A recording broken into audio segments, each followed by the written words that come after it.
way of recording it. Okay, we have about 20 seconds. So many words.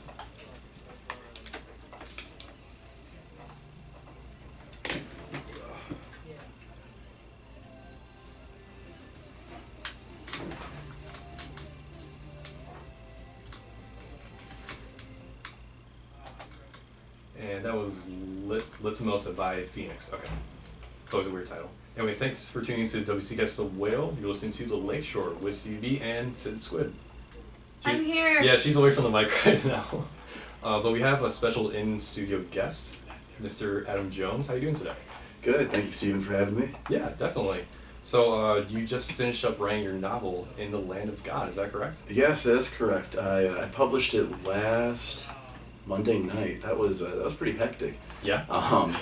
Yeah, because I was finalizing the edits on Monday, and then I also had to format it and get it ready to be made into an ebook. And I didn't get done until about 12:30 or so. Oh, wow. But it went up on Amazon relatively quickly after that. I got a confirmation email around 5 a.m.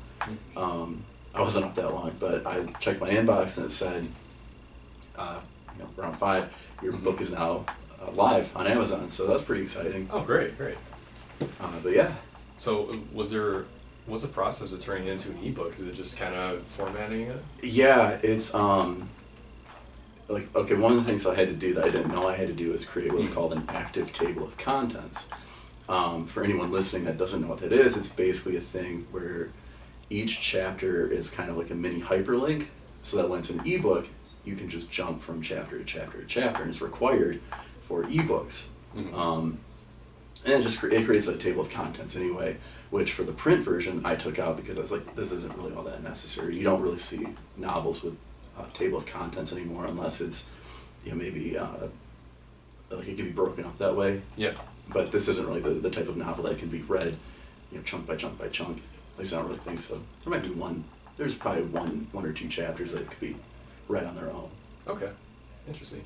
So can you give us a brief description of your novel? Yeah, I'd love to. Cool. So it starts in about 1900, and it takes place in this fictional town in southern Illinois called New Canaan. The way I figure the geography, it's just by the Mississippi River and very close to the Ozarks. And it tells the story of a man and woman named Abraham and Sarah. They come from these pretty wealthy, Gilded Age type families in Chicago, and they don't want to raise a family in that environment, so they come here and they start a farm, and they have twin sons named Isaac and Ishmael. Isaac, stuff happens, I won't go into it, but Isaac lies about his age and enlists in the army in April 1917, which is when the United States entered the war, the First World War. Yeah. And he goes off and fights, and he comes back, and he's traumatized. He thought he was going to be like this big war hero, and he doesn't want to go back to New Canaan and face his family because they were telling him, this is, you're not going to have a good time. And he falls in with the wealthy family in Chicago, the extended family. And meanwhile, Ishmael has stayed back on the farm. He started his own family on the farm. And then the Great Depression rolls around, and Isaac is forced to move back to New Canaan. And then that's kind of where the conflict really erupts, is this kind of prodigal son story. It's also inspired by the Arab-Israeli conflict as well. Okay, interesting. Thank you. Actually, I was going to ask you that. Any real-life experiences that you've had or historical events that you drew from to inspire your writing in this? I describe it as a multi-generational family saga. And with any kind of family history, there's going to be conflict of some kind.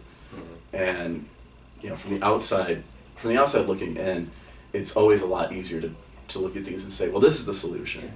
But it's not so easy to see that when you're in the midst of the conflict. And I think that can apply to so many different things. I mean, the whole idea of brother versus brother, it goes back, every civil war is in effect that kind of thing. Yeah. Again, the Arab-Israeli conflict, and that's that's really the crux of the story, is that when you have these incredibly intense conflicts, there are two ways that it can end. It can either end peacefully as a compromise, or it will destroy both sides. There's as the epigraph, which I don't know if for anyone who's listening who doesn't know what that is, the epigraph is like the little quote that might go before a story. I use this one verse from Galatians that it's like if you bite and devour each other, if you bite and, wow, I can't remember what it is, but It's okay. basically that's the idea, is that if you fight with each other, you will consume each other. Interesting. And that's the spirit of the book. Okay, and where'd you pull that quote from again? It was from Galatians. I know it's 5:17. I know that much. I just can't remember the exact verse. That's okay. If you're just joining us now on the Lakeshore, I'm talking with Adam Jones about his new novel, In the Land of God. So when did you start writing your novel? Oh boy, I think I started writing it about 2.5, 3 years ago. I had the idea because I'd read East of Eden by John Steinbeck, and I love Steinbeck's work. I love his writing. I love his stories. And, you know, being a naive, like 19, 20-year-old, I'm like, I'm going to do that. So I started working on it, but it didn't really have any legs. It didn't feel like it had any importance to it. Until I took this one genre class with Dr. David Alvarez, and I hope he's still a professor at Grand Valley. And we talked about the Arab-Israeli conflict, and I was like, wow, there it is. I've got it. I can wrap that in. And I used to call it an allegorical book, but I worry that it would have narrowed the meaning too much. So now I say I drew inspiration from it, but it's not just about that. It can be about whatever you want it to be about. Yeah. So are you still using those core themes, I guess? Yes. Okay. Oh, yeah. All right. And I think it's good because they can also be related across other events or mediums that you find. Oh, yeah. I mean, Yeah. the having New Canaan set by the Ozarks. The Ozarks were pretty key after the Civil War, where a lot of people were kind of fleeing west, and you had people hiding out in the Ozarks as kind of this escape from conflict. And having New Canaan being on the edge of the Ozarks, there's not to put my own meaning out there, but the way I wrote that is these people are trying to escape conflict, and they're almost there, but they can never they can't cross the river, both metaphorically and literally. Yeah. But the real bulk of the writing, kind of going back to your question on how long it took to write, the last final bulk of it happened. I finished the rough draft in September-ish. Okay. And then it was just this mad editing dash. And I really, there's two people I got to thank for that going well. Is Professor Jeff Kelly Lowenstein, who really indirectly, I think, prompted me to get it done. And then also my friend Andrew Fisher, who was a phenomenal editor. The book wouldn't probably have been as good as it was without him, or without another beta reader, Kevin Blanchard. Okay, very nice.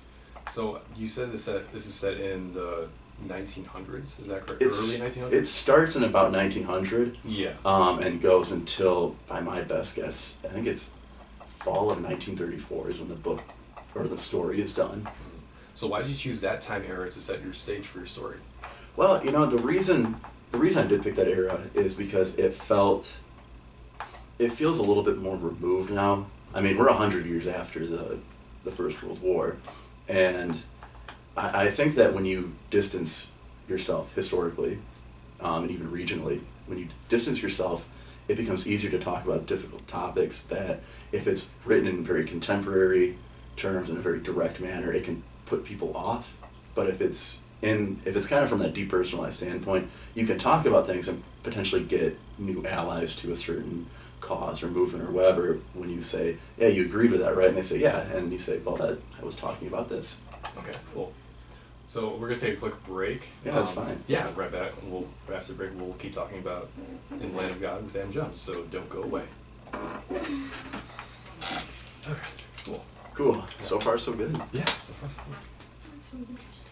Thank you. Yeah, man, it was Monday night.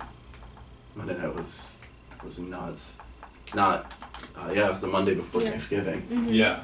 And that was just wacky. The print formatting went so much easier than the ebook. And I think it's because I was able just to focus on the print, like getting it formatted. Monday night, it was just, I was finalizing like the last 20 pages of the editing, and things weren't going right, and I was getting frustrated, but Yeah. by 12:30 it was just like cyber. Out of your hands. Yeah, Yeah. like it's now in the internet ether. I don't. Like, part of me doesn't care. Yeah. Well, I'm sure you're really relieved that I was like, get that all done. Oh yeah, because I was telling people that it was going to be available that Tuesday, Yeah. and I was just like, I gotta get it done. I gotta get it done. Yeah. Yeah. Because I'd been saying that for I think a couple weeks. I'd been telling people, oh yeah, November 22nd is about when it'll be done, and I was like, oh crap, it's November 20th. Oh no. I've got like 48 hours, and then that's it. Oh, man. Yeah, well, I'm happy you got it done, though, dude. Thank you. It was crazy. I'm eager to talk about a little bit of the editing process, about how much Andrew Fisher helped me, because like as far as characterization goes, and bringing characters to life. That was my buddies. Oh yeah, no, I figured. So what class did you have that professor in?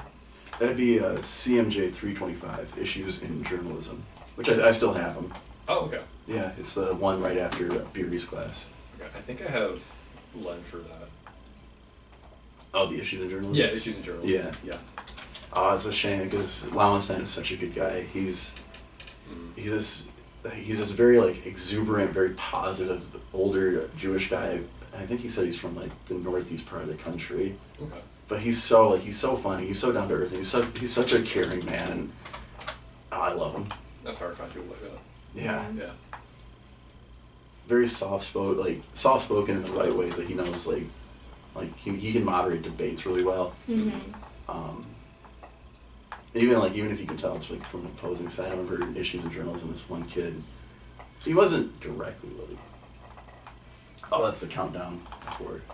This is just for the song. Oh, okay. And then Yeah, when it's done, we go back to the interview, or. I'm gonna have another song play. Oh, okay, that's fine. That's Yeah. fine. I just wanted to know when to. Oh no, I can. He'll warn you. Oh, okay. This one kid said something. It wasn't like directly pro-Trump, but it was kind of like on like in that area, and like the class just kind of bristled, and Jeff did a good job of kind of like, well, that basically he's allowed to have his opinion too. Okay.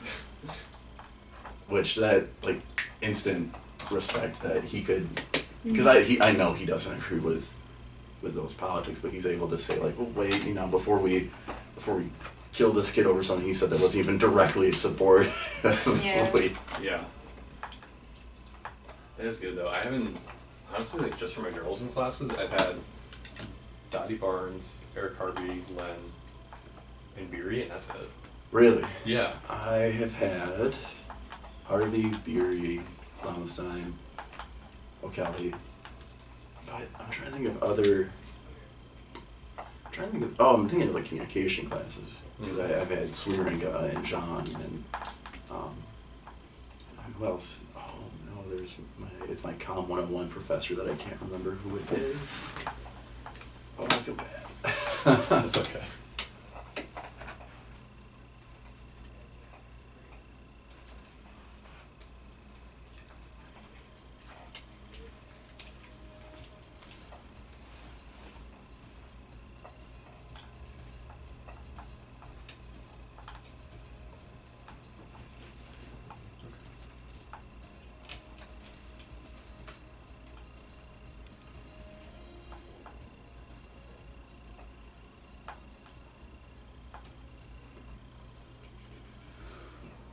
How's your final project coming for Eric's class? Oh boy.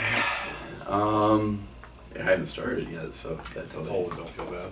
You haven't either? I've been having a hell of a time trying to reach out to my sources. Oh yeah. You seem kind of like down in the dumps today, man. Well, you okay? Oh yeah. Last night I got my schedule for work.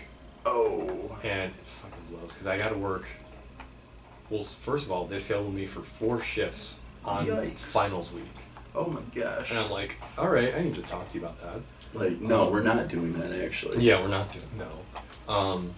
Also, I'm scheduled throughout the break, so that it's really hard for me to go home. Oh. Yeah, like I work the weekdays, and then I'm scheduled for like 1 or 2 days during the week, so it would be useless to drive back home. Because you live out by Detroit, right? A little bit more north of Detroit, but around the that east greater side. metropolitan area. Oh. No, like close to Port Huron. Do you know? Oh, okay. Yeah, yeah. And then on top of that, I have to work Christmas and New Oh Year's. man, But like, here's that's the gross. worst part though. I don't get paid time and a half because I'm a part timer, Oh, and I'm just wow. like, Oh, you gotta love Michigan for being super worker friendly. no, this is not like a little Michigan radio station. This is iHeartMedia, like the big corporation. Ooh, wow. Yeah. Oh, that's crazy. Yeah. Also, I just got some. Like I'm worried about my mom too, just because I learned some news about her health problems over the break, and Oh my gosh. Oh, it always makes the yeah, holidays are just stressful. Yeah. No matter how you cut it. yeah, and I'm just so. That's some BS though that you're not You know? getting paid time and a half. That's inexcusable. I know. And the fact that you have to work on Christmas. I mean, come on. It's a federal holiday. Mm-hmm. Yeah. It should, like, if they're worried about, oh, we need radio time, it's like throw it on a 24-hour long playlist of just Christmas music. Yeah. It'll be Yeah. fine. Just switch over to Star 105. Like, yeah. literally, you could midnight on 25th. Yep. You could literally plug in an iPod and go, Yeah. we'll see you on 26th. Yeah. Yeah. She's like, what? It's a news station. Oh. And I don't know what the person for news is gonna do on that weekend. It's just like it's Christmas. No one's Yeah, I mean, unless something really, really big happens, yeah. no one's really gonna be paying that much attention to the news. It's done. Yeah. Alright. There's gonna be a promo that plays Okay, for another show, and then we're back. Yeah. Okay. yeah. Well, actually, a promo for a different show, and then a promo for the station, and then we're gonna come back. Oh, okay. Yeah. But I'll let you know.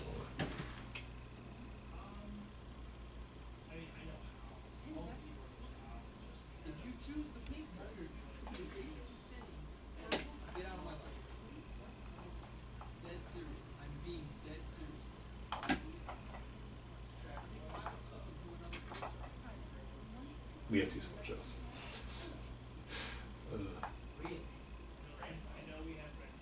Really? Oh, that would be so cool. There's probably a solid quality class. So, I'm gonna be okay. But there's a lot. It's just, it's one of those things where like you really everything where you just like has everything you want.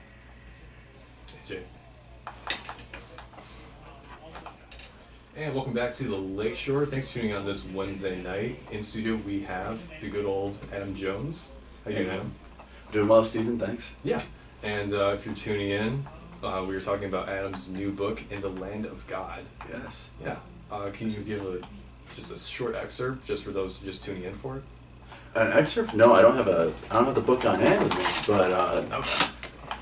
but I mean, like I said, I can do a quick rundown. I'll do the short version this time. It is a multi-generational family saga set in southern Illinois in a fictional town named New Canaan, set between 1900 and 1934, about a couple named Abraham and Sarah and their twin sons Isaac and Ishmael. It's about family conflict, it's about conflict in general, and it kind of revolves around World War I and the Great Depression. Yeah, with pieces that are set in earlier times that you weren't alive for, Yeah. such as 1900. Right. What did you do to familiarize yourself with that time and make sure that details were accurate and Right. Yeah. Well, let's say research is people think that, it's a novel, it's fiction, you kind of think that fiction and research don't really have to go that hand in hand, but they do, because there's one thing, this is just a small thing that I caught, that I had Abraham driving in the rough draft, driving a Model T, and those didn't exist when the story begins. Now, cars did exist, and I think they were like mostly imported vehicles from like England and Germany, but he wouldn't have owned a Ford in 1900 or 1899. Mm-hmm. So that was a thing that I had to catch. Another thing was the dates for when Isaac enlists in the army. because he fights in a battle at a place called Cantigny, which I probably just butchered the pronunciation. But it's in France, and when I had him enlist in the rough draft, it doesn't match up with the chronology, so I had to kind of fix that and make him younger than he was originally, which it wasn't by a lot, but it was enough that I was like, okay, I've got to make this fit. So those are probably two of the biggest things that I had to make sure the history matched. And really, when you are writing some kind of historical fiction, if it creates a roadblock for people to get immersed in a story if they can pick something out and go, well, that's not right, and now I'm all of a sudden pulled out of the story, and I'm being more critical.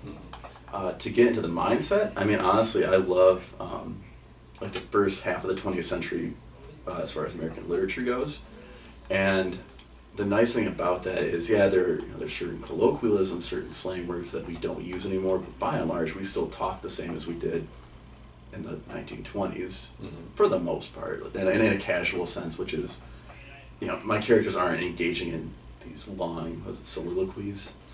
Yeah, they're not going to be like... You're the wordsmith. I don't even know how to define A monologue? Yeah, these long monologues. Yeah, like you said. And even if it is like a monologue, it's going to be the way a regular person would deliver it, not a politician or an academic. I mean, they're farmers. So... Right. So what did you do to familiarize yourself with how they talked back then? Really? Just reading literature from the time. Yeah? You can get a kind of an idea of the diction. And this is a big thing that I will tell any aspiring writer listening is do not try to make them sound too... try not to make them sound too folksy, where you're trying to write in the time period or in the region. Especially if you're not a native of the region, it's going to sound really forced and really cringy. That's part of the editing process that I worked on, was making them just sound kind of neutral without being too neutral, but not to the point where it's like H.P. Lovecraft is really bad at like rural dialects, and I didn't want to do that. I didn't know he did that kind of writing. He has one story called The Color Out of Space that's set on a farm in Rhode Island. Yeah, Rhode Island, and it's like phonetically, the dialogue is done phonetically and just sounded like, oh, Howard, that's bad, don't do that. But so I wanted to avoid that for myself, and really the best way was reading a lot of John Steinbeck, or rereading a lot of John Steinbeck, who is he is probably my favorite writer of all time, period. Reading some Hemingway, but Hemingway's a little bit more cosmopolitan in the way that people interacted. Sure. But those are the two big ones that I look to. Okay, as far as getting that right. Yeah. So with Steinbeck, what kind of books did you take inspiration from? Like I said earlier, East of Eden was a big influence as far as the whole idea of brother versus brother, and kind of having biblical allegories and having some historical set pieces in there. Of Mice and Men is another one. To a lesser god, or no, that's To a God Unknown. Okay. I feel like I drew a lot of inspiration from that. Maybe not consciously, but looking back, To a God Unknown. It's about 130 pages, 150 pages. It's one of his shorter books, and I definitely, I think, drew a lot from that. Because my own book tops out about like 230 pages. At least that's the print version. It varies with the ebook. Oh, sure. Did you run into any big troubles while you were writing this along the process? One of the biggest things that I ran into for myself was losing motivation. Part of it is school and work and life get in the way, and it's easy to say, well, if you can't write a book in a month, then it's not worth doing. I disagree with that. Yeah, that's one of the kind of a popular ideas, that you should be able to write this in a month and then go into editing and all that. It's like, well, I actually really disagree with that, A, because if you're going to write a bunch of crap, it's going to get edited out anyway, and B, you need to write naturally. Now, if you're waiting for inspiration all the time, it's not going to get done, but the one big thing that for me at least was kind of getting sidetracked and losing motivation. And again, part of that is just life gets in the way, and thinking that something will take 6 months can turn into 2.5 years. Well, I'm glad you finished it though. Thank you. Yeah, absolutely. What was it? What was it like finishing out those 2.5 years? It was really kind of surreal. Initially, it was anticlimactic. The writing, because I always knew, at least when I really got going on, I always knew how it was going to end. Obviously, I won't say how it ends, but I knew how it was going to end. So it didn't sneak up on me, it didn't surprise me.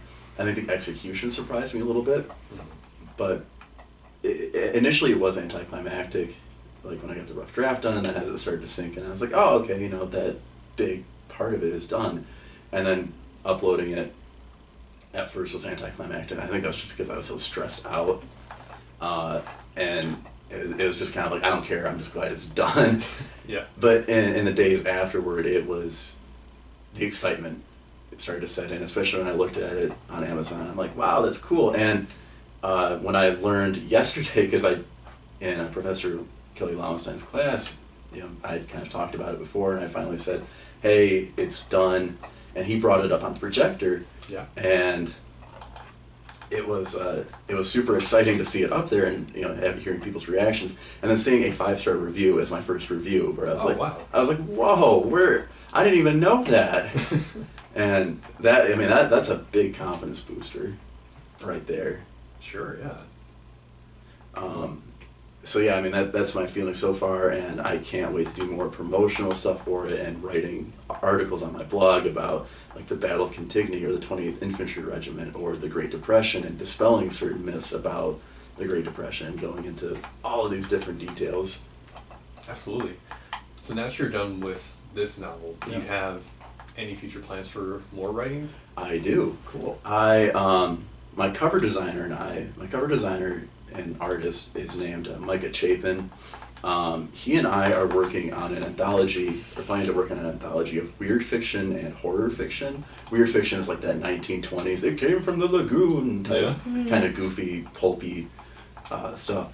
So we're going to be working on that, and probably next year for December, I'm planning on taking it a little bit easy and just focusing on school and work. But it probably won't happen, because I think writing can be its own addiction where you're like, okay, I'm done. Mm-hmm. On to the next thing. There's 2 ideas I'm kicking around right now about which one I want to do. One, I won't give too much away, but it deals with multiple plots. It's set kind of during a future Third World War, or well, obviously a future Third World War, since we haven't had one yet. I hope not. But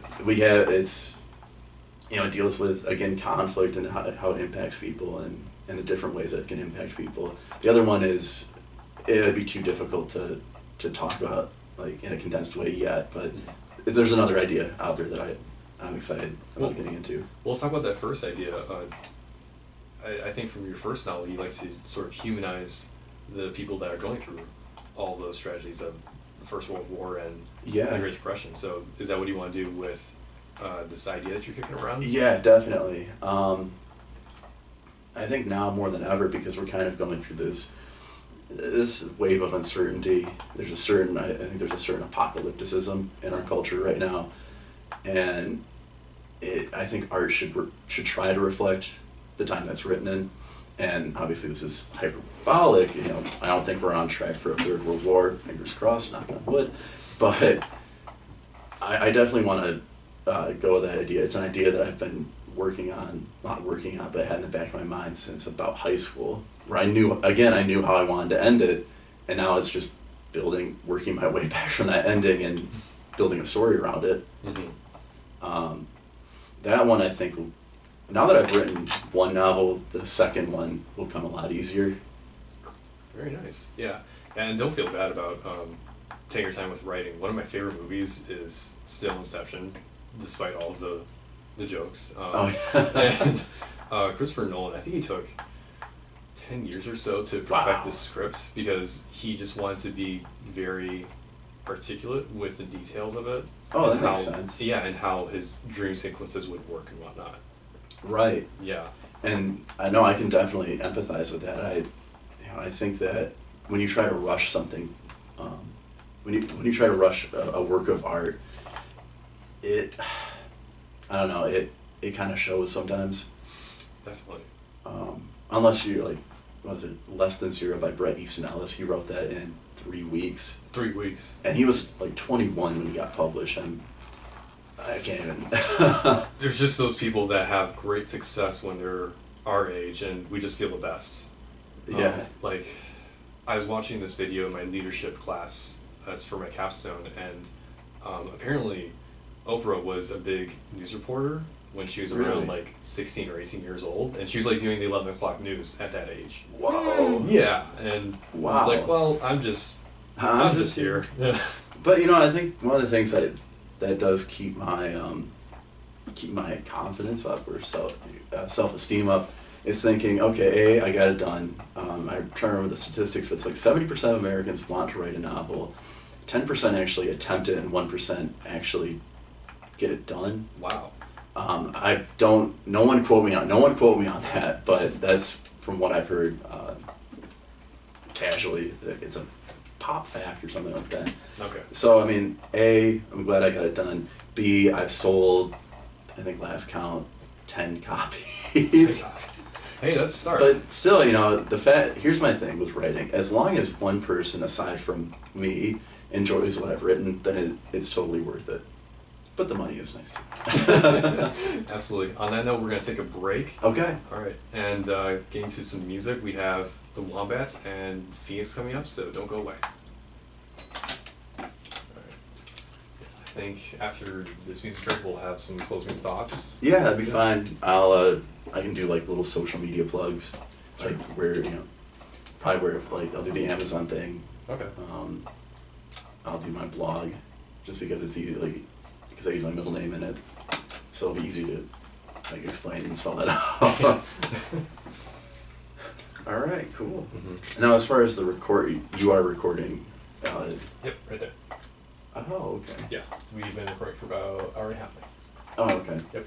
And then you can send me a copy, and or copy the file, and then I can like say, hey, the interview starts here. Oh yeah, I can. Actually, I'm gonna cut it down myself so I can put it up on my WordPress. Oh, okay. Yeah, and I'll probably like I'll cut it down so it's just us talking, and I'll try and interweave some nice like transition music. Okay. Yeah. Yeah, because I mean, tonight I can take the raw cut and just tell people like, hey, this is raw and unedited. If you want to hear the bulk of the interview, it starts here, and then.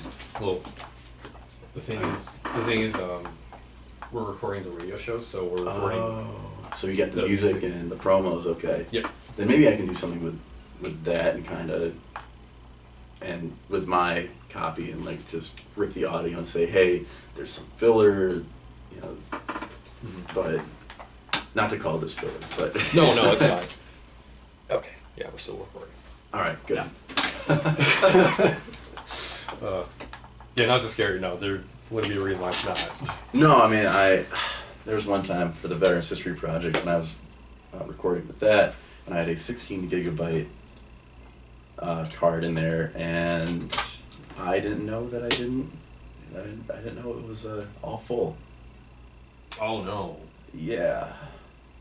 Did about a half hour of just nothing being recorded. Fortunately, the guy is a friend of my parents, and he was willing to have it redone, which I was really grateful about. But Okay. that was embarrassing. It was so annoying. I mean, technical problems are gonna always happen. Oh yeah. There was one time, actually this semester, I was going to get some B-roll for the news show we do at the Student TV Club. Oh okay. Yeah, and for no reason at all, my viewfinder on my camera, the color was inverted. You know what it looks like when the screen's inverted? Yeah. Yeah. Oh wow. So I couldn't shoot. Well, I could still shoot, but I didn't have a good idea of what the color looked like. Oh, that's terrible. Yeah. So I tried to shoot it anyways, but it turned out that the image was overexposed and wasn't properly white balanced, and I didn't know because the screen was messed up. Man. And there was no way to explain it. That's terrible. Yeah. Yeah. But Whew. feels, in a way, it does feel kind of weird to have it done. Still weird. I bet it's kind of like when you finish out a semester. Yeah, it won't really hit me, I think, for a little bit longer yet. Yeah. I think I'll be really, because I don't have a, CreateSpace doesn't provide you with a free copy of the paperback. Oh, is that a website? Yeah, that's Okay. the print arm of Kindle, which, you know, it's all Amazon. It's Okay. Amazon, Amazon. It's Amazon all the way down, Mm-hmm. as far as that goes. But yeah, they don't provide you with a free copy, which is fine because, you know, they're providing the service for free, and I think other places will charge like $50 or something like that. Yeah. I don't know if Lulu still costs $50, but I remember in the past it was something like that where you had to pay. It was more of like a traditional vanity press Okay. where you pay to publish, and this is more just like, hey, we take a cut, but it's free for anyone. And some might argue, and I don't think I'll talk about this, is I'm comfortable self-publishing, and I'll talk about why I'm comfortable self-publishing. Okay.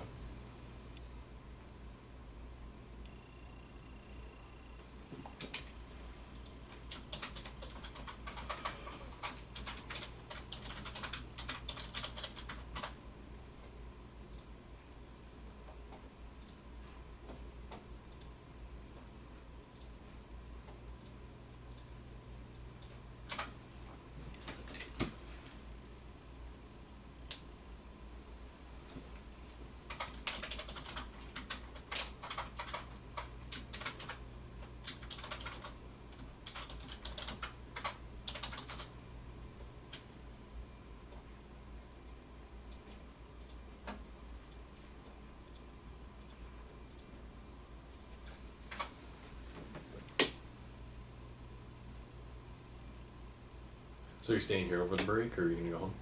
Oh, I mean, home isn't that far away. I mean, Shanice and I live 15 minutes from campus, and our families are both in Lowell and Ada, and so it takes about a half hour, 45 minutes at most. 45 minutes is if traffic or weather is bad, but it's usually about a half hour to go home, which that's not a problem at all. I used to have to commute from Lowell to Grand Valley. Oh wow. When I lived with my parents, and it just took forever. And I used to go I had this weird thing about not wanting to use a freeway, so I would go to Lowell, through Lowell to M21, Mhm. and took M21 all the way through Grand Rapids, like when it turns into Fulton, and then when it kind of winds up and turns into Lake Michigan, I took that way. I took the old way of getting up here, Mhm. and it took forever. Let's get another real quick. Oh, yeah.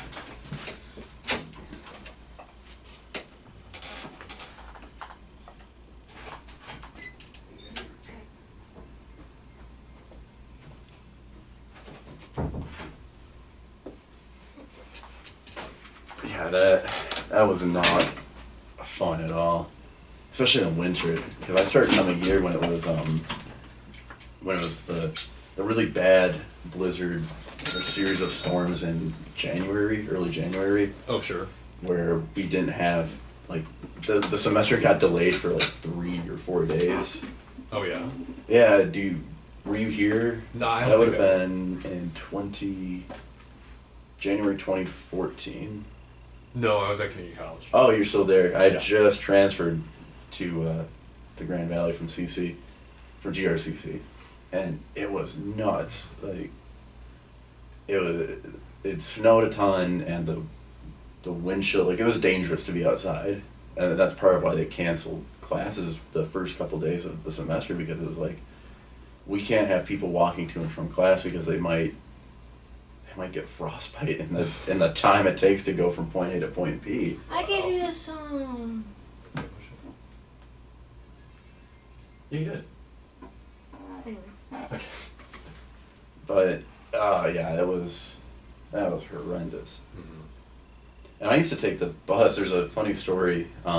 When I was getting my job, or going to do my interview with Dr. Smither for the Veterans History Project, I was so desperate to get that job and I parked downtown to catch the bus, and I like booked it. I'm dodging in between cars to get across the street from the parking garage thing, the parking ramp, and the buses pull up and people are getting off and they're lining up to board, and there's a snowbank, and I try to do this flying jump over it. My foot catches, eyes land on my ass. Oh my god. There, people are they kind of look over and they're still getting on the bus, and I'm like, wait, don't go. So I just sprinted over to the bus, flew on board, and I did the interview and I got the job. So all's well that ends well, but that was about a minute until we get out of this, but okay, that's fine. Yeah, it's crazy though. Yeah, whew, man, that was. Let me tell you, 15 minutes. A 15-minute drive is a lot better than a 45-minute drive. I think it took about 45 minutes to an hour. Oh, that's how long my drive was to my community college. Yeah. Man. Alright. Gonna play the show promo? Yeah.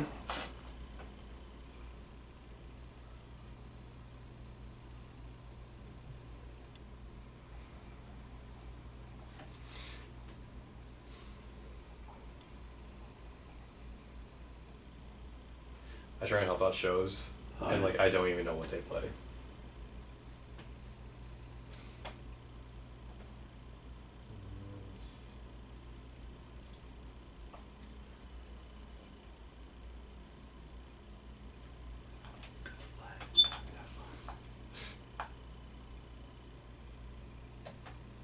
Welcome back to the Lakeshore, and we're going to have some closing thoughts with Mr. Adam Jones on his novel In the Land of God.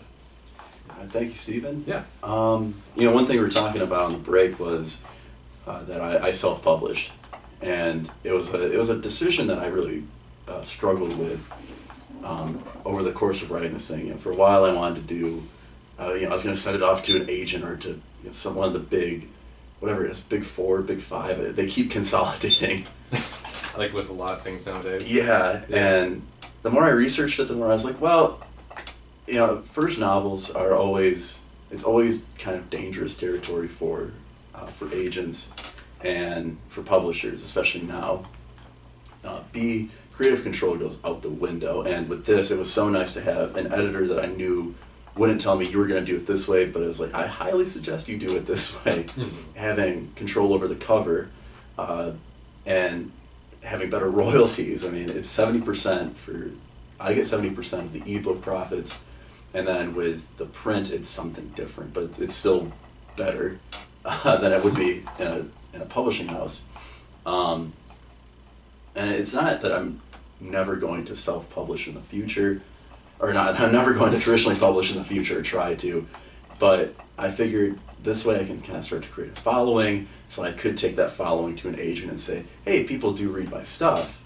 Maybe we could work something out. And I tried sending out short stories before to magazines or online outlets, but then they have things like, we can only accept two stories per month because we literally only have that much money to give to people, or that's how much space we're working with. And it's like, well, this seems really outdated when I can write a book, design it, edit it on my own, or with the help of friends, put it up on Amazon, and it can be there forever, or just about forever.